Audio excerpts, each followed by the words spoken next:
बाद एक बार फिर से स्वागत है आपका। बढ़ेंगे आगे और बात करेंगे भारत के पूर्व प्रधानमंत्री अटल बिहारी वाजपेयी की, जिनकी आज पुण्यतिथि है और उनकी पुण्यतिथि के मौके पर राष्ट्रपति, प्रधानमंत्री सहित तमाम नेता जो हैं उन्हें श्रद्धांजलि अर्पित कर रहे हैं। यानी कि भारत के पूर्व प्रधानमंत्री अटल बिहारी वाजपेयी की आज पुण्यतिथि है और पुण्यतिथि के मौके पर अगर हम बात करें तो आज उन्हें श्रद्धांजलि दी जा रही है।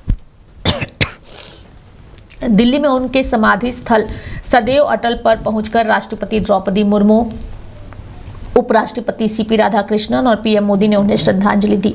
पीएम मोदी ने एक्स पर पोस्ट कर कहा कि अटल जी को उनके पुण्यतिथि पर याद कर रहा हूं। पीएम मोदी ने भारत रत्न अटल बिहारी वाजपेयी को याद करते हुए कहा कि अद्भुत दूरदर्शिता वाले एक असाधारण राजनेता के तौर पर उन्होंने अपना जीवन सदैव देश की सेवा में समर्पित कर दिया। उनके विचारों और प्रयासों ने कई पीढ़ियों को प्रेरित किया और उनके नेतृत्व ने हमारे देश को मजबूत बनाया। सुशासन और जन कल्याण पर उनका जोर हमेशा हमारा मार्गदर्शन करता रहेगा। देश के पूर्व राष्ट्रपति रामनाथ कोविंद ने पूर्व प्रधानमंत्री अटल बिहारी वाजपेयी की पुण्यतिथि पर उनके स्मारक सदैव अटल पर उन्हें पुष्पांजलि अर्पित की। इसके अलावा बीजेपी के राष्ट्रीय अध्यक्ष नितिन नवीन ने भी वाजपेयी की पुण्यतिथि पर उनके स्मारक सदैव अटल पहुंचकर उन्हें श्रद्धांजलि दी। अटल बिहारी वाजपेयी की बात करें तो अटल बिहारी वाजपेयी ने राजनीतिक कुशलता के साथ अपने संवेदनशील व्यक्तित्व से भारतीय राजनीति में एक अलग पहचान बनाई। वे 3 बार देश के प्रधानमंत्री रहे। उनका पहला कार्यकाल 1996 में 13 दिनों का था, जबकि 1998 से 1999 में उन्होंने दोबारा प्रधानमंत्री का पदभार संभाला और इसके बाद साल 1999 से 2004 तक वह पीएम बने रहे। आज उनकी पुण्यतिथि के मौके पर देश उन्हें याद कर रहा है और राजनेताओं की ओर से उन्हें श्रद्धांजलि दी जा रही है।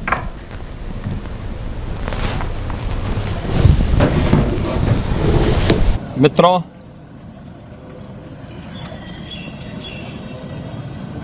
पूर्व प्रधानमंत्री सदैव अटल बिहारी वाजपेयी जी की आज 8वीं पुण्यतिथि है।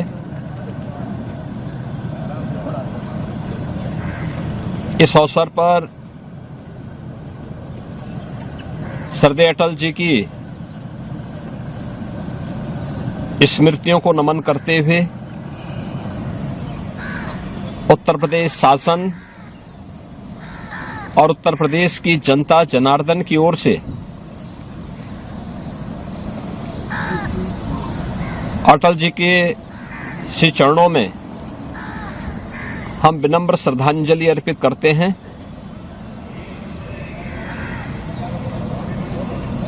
सदैव अटल जी का 6 दशक का सार्वजनिक जीवन निर्विवाद और निष्कलंक रहा है। भारतीय राजनीति के वे एक अजात शत्रु के रूप में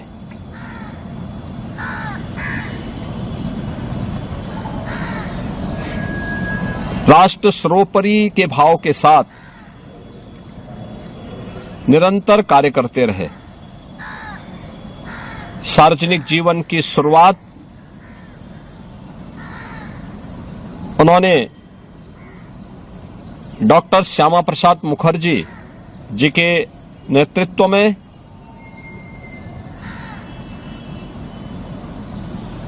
कश्मीर में धारा 370 लगाने के विरोध में चले सत्याग्रह से प्रारंभ किया था और देश के अंदर एक सांसद के रूप में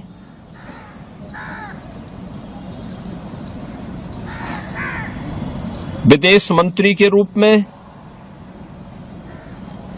नेता विरोधी दल के रूप में, भारतीय जनसंघ और भारतीय जनता पार्टी के राष्ट्रीय अध्यक्ष के रूप में और प्रधानमंत्री के रूप में अलग अलग भूमिकाओं में एक भाव के साथ राष्ट्र प्रथम। वे चाहे एक सांसद रहे हो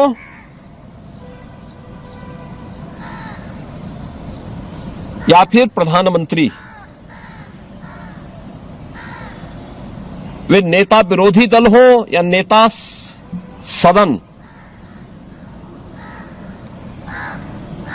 वे भारतीय जनता पार्टी के एक सामान्य कार्यकर्ता रहे हो या राष्ट्रीय अध्यक्ष के रूप में,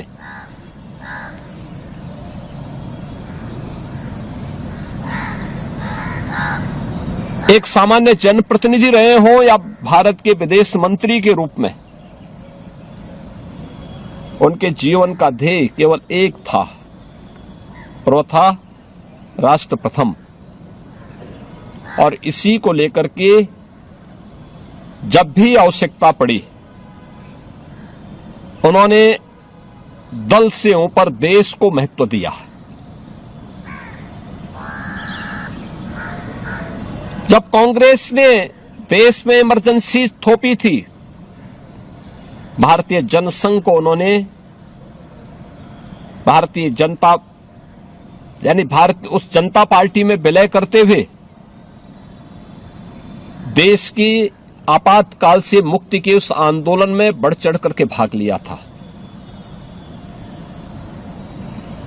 देश की सुरक्षा का मुद्दा रहा हो, 1965 का युद्ध हो, उससे पहले 1962 का युद्ध हो रहा हो, 1971 का युद्ध रहा हो, इन सब में उन्होंने कभी भी सरकार को कटघरे में खड़ा करने की बजाय सरकार के साथ एक जिम्मेदार सांसद के रूप में खड़े होकर के राष्ट्र की सुरक्षा को मजबूती प्रदान करने में अपना योगदान दिया। भारत की राजनीति में अस्थिरता के दौर को रोकने और राजनीतिक स्थिरता के माध्यम से सुशासन के लक्ष्यों को प्राप्त करने के लिए कैसे कदम उठाए जा सकते हैं,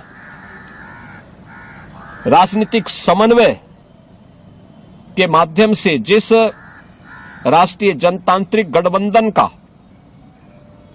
निर्माण सरदार अटल जी ने 1996 और 1998 में प्रारंभ किया था, वह आज भी भारत की राजनीति का प्रासंगिक बना हुआ है। और आज भी इतने लंबे समय से एनडीए अपने भारतीय जनता पार्टी के नेतृत्व में अपने सहयोगियों के साथ मिलकर के निरंतर देश के अंदर, राज्यों के अंदर विभिन्न सरकारों का संचालन करते हुए सुशासन के लक्ष्यों को प्राप्त कर रहा है। अटल जी जितने ही सहज और सरल थे, उतने ही अपने इरादों के अटल भी थे। कारगिल संघर्ष के दौरान दुनिया ने अटल जी के उस दृढ़ संकल्प का लोहा माना था। अटल जी ने उस समय कहा था, हम पर युद्ध थोपा गया है और हम इसका मुंहतोड़ जवाब देंगे। भारत की सुरक्षा के लिए कैसे कदम उठाए जाने चाहिए, दुनिया की किसी भी ताकत के सामने झुके बगैर भारत को एटॉमिक पावर के रूप में स्थापित करके अटल जी ने साबित करके दिखाया था। ऐसे सरदेय अटल बिहारी वाजपेयी जी, जिन्हें 1957 में पहली बार उत्तर प्रदेश के बलरामपुर संसदीय सीट से देश की संसद के लिए चुने जाने का अवसर प्राप्त हुआ और जिन्होंने 5 बार लखनऊ संसदीय क्षेत्र का प्रतिनिधित्व करते हुए देश की संसद में नेता विरोधी दल के रूप में, प्रधानमंत्री के रूप में अपने यशस्वी शासन का लोहा मनवाया हो। आज उनकी 8वीं पावन पुण्यतिथि है। इस अवसर पर सरदार अटल जी की स्मृतियों को नमन करते हुए मैं प्रदेशवासियों की ओर से ऐसे महामानव को विनम्र श्रद्धांजलि अर्पित करता हूं। वाजपेयी जी को भुलाया नहीं जा सकता। वो भारत रत्न, लोगों के मन में बसने वाले, सबको साथ लेकर चलने वाले। आज भी अटल जी का नाम सुनकर पूरा देश एक हो जाता है। वो देश की एकता के प्रतीक थे। अटल बिहारी वाजपेयी जी देश के ऐसे प्रधानमंत्री थे जिन्होंने एक आमूलचूल परिवर्तन किया। अब जब परमाणु विस्फोट हुआ उसके बाद जो पूरी दुनिया का ध्यान भारत की तरफ आकर्षित हुआ और ऐसे समय में वो दम्भ के साथ खड़े रहे, आत्मविश्वास के साथ खड़े रहे और वो तमाम देश जिनकी दादागिरी दुनिया में चलती थी उन सबको भी उन्होंने सीधे से जवाब दिया। और इतना ही नहीं, 3 राज्य उन्होंने बनाए। मैं ये कह सकता हूं कि अटल जी प्रधानमंत्री रहते हुए एक कवि हृदय थे। अटल जी से मिलने में ऐसा लगता ही नहीं था कि हम प्रधानमंत्री से मिलने जा रहे हैं। एक अपनापन, एक ममत्व, एक प्यार उनसे जो मिलता था, क्योंकि मैं बहुत छोटा था जब मेरा उनसे संपर्क आया। मैं मात्र 17-18 साल का था जब मेरा उनसे संपर्क आया और मैंने हमेशा उनको अपने आइडल के रूप में देखा है। देखिए, श्रद्धेय अटल जी को हम जब भी याद करते हैं एक संपूर्ण व्यक्तित्व के रूप में याद करते हैं। एक श्रेष्ठ राजनेता, श्रेष्ठ दार्शनिक, श्रेष्ठ कवि और सबसे बड़ी बात कि हर कार्यकर्ताओं के लिए बहुत सहजता से सुलभ रहते थे और अपनी वाणी से, अपनी वाक शक्ति से उन्होंने अपना ही नहीं अपने विरोधियों का भी दिल जीता है। आज उनकी पुण्यतिथि पे हम सब उन्हें नमन कर रहे हैं और अटल जी जैसे व्यक्तित्व विरले ही होते हैं जिन्हें सर्व समाज, सर्व दल बड़े सहज से स्वीकार करते हैं। ऐसे अटल जी के चरणों में आज हमने भी पुण्यतिथि उनकी है अपने श्रद्धा सुमन अर्पित किए हैं। कल वंदे मातरम का सोनिया गांधी का अपमान किया था, जिसमें कांग्रेस कह रही है कि मल्लिकार्जुन खड़गे बहुत बुजुर्ग है, तो शेयर का पूछ रही थी। नहीं, देखिए, उन्होंने इशारा किया, एक बार किया, 2 बार किया और खासतौर से जो मैं सोशल मीडिया पर देख रहा हूं कि राहुल गांधी का ये कहना कि ये हमारा गीत नहीं है। विदेशी संस्कृति से ओतप्रोत ये कांग्रेस हमेशा अपने राष्ट्र सम्मानों का विरोध करती रही है और पिछले कुछ समय से हम देख रहे हैं कि जिस अराजकता से ये कांग्रेस पार्टी चल रही है ये देश के लिए ठीक नहीं है। एक प्रधानमंत्री के रूप में भारतीय जनता पार्टी का 1980 में संस्थापक के रूप में और जिनकी कृतियों के कारण, जिनके कृतित्व के कारण उनको भारत रत्न का सम्मान मिला, जो प्रधानमंत्री रहते हुए भारत की तरफ से परमाणु परीक्षण करने वाले प्रधानमंत्री बने और इनके साथ साथ उनकी जो साहित्य पे पकड़, उनका जो भारत के प्रधानमंत्री के रूप में दुनिया को एक संदेश देना कि युद्ध नहीं होने देंगे, ये सब अटल बिहारी वाजपेयी जी की बहुत बड़ी बड़ी विशेषताएं हैं। और इतना होते हुए भी वो हमेशा कहते थे, आप कभी वहां जाएंगे तो लिखा भी हुआ है कि मेरे प्रभु मुझे इतनी ऊंचाई कभी मत देना कि मैं गैरों को गले लगा न सकूं। तो इतना विराट व्यक्तित्व भारतीय जनता पार्टी के नेतृत्व करता रहे, हम हमेशा उनको स्मृति में रखते हैं और उनके दिखाए रास्तों पे चलने के लिए आज महामहिम राष्ट्रपति जी, प्रधानमंत्री जी और तमाम हमारे वरिष्ठ जन यहाँ पे उपस्थित होते हैं और हर बार यही प्रण लेके जाते हैं कि हमें अटल जी के दिखाए मार्ग पे चलना है, जिसमें दीनदयाल जी का, जिसमें श्यामा प्रसाद मुखर्जी जी का, जिसमें न जाने कितने हमारे महान नेताओं का योगदान। कल कांग्रेस पार्टी के शीर्ष नेताओं पे जो आरोप लगे वंदे मातरम को लेकर, जिस तरह वंदे मातरम के दौरान ही वहां चहल पहल दिखी, क्या कहेंगे आप? देखो, कल तो कांग्रेस ने अपना असली स्वरूप दिखा दिया है देश को, दुनिया को।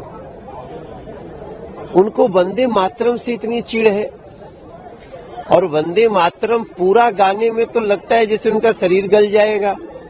कल आपने देखा होगा कि जैसे ही वंदे मातरम का संपूर्ण वर्जन गाने वाले, चूंकि जो जी केवल ये पुरस्कार से भारत रत्न नहीं बना, मगर वो सचमुच में भारत रत्न है और उन्हें देश को ठीक तरह से चलाया, देश का सुरक्षा और विदेश नीति में सब देशों के साथ अच्छा संबंध रखना, सब कुछ किया और साथ ही साथ देश में गांव-गांव तक ग्रामीण सड़क योजना। तो देश के पूर्व प्रधानमंत्री अटल बिहारी वाजपेयी की आज पुण्यतिथि पर तमाम नेताओं ने उन्हें श्रद्धांजलि अर्पित की। उनके देश के प्रति किए हुए कार्यों को याद करते हुए उन्हें नमन किया। बुलेटिन में यहाँ वक्त हो चला है एक छोटे से ब्रेक का। ब्रेक के बाद जल्द हाजिर होंगे। हर महादेव, मैं आचार्य शुभम झा। हम लोग एक मिल करके, समूह मिल करके विद्यापति ज्योतिष वास्तु अनुसंधान केंद्र हटिया रांची में अपना एक शाखा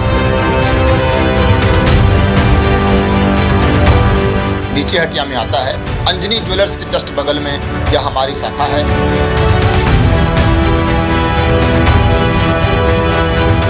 हम सब काशी से पढ़े लिखे हुए हैं, काशी के विद्वान हमारे साथ हैं। हम लोग ज्योतिष, वास्तु, न्यूमरोलॉजी और भी अनेक प्रकार के जो ज्योतिषी विधा है, जो वर्तमान में अंधविश्वास भ्रम की ओर थोड़ा सा फैला हुआ है, आडंबर लोग कर रहे हैं, उससे हट करके जो शास्त्रीय परामर्श है, जो शास्त्र को देखते हुए वो व्यक्ति को हम लोग समाधान देते हैं। और समाधान भी नहीं देते हैं, हम लोग उस व्यक्ति से तब तक टच में रहते हैं जब तक उसका समाधान ना हो जाए।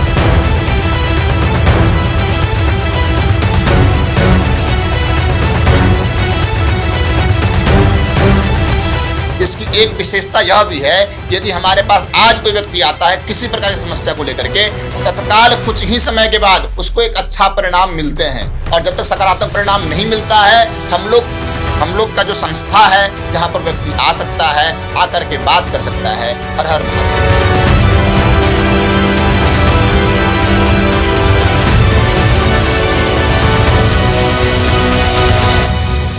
हर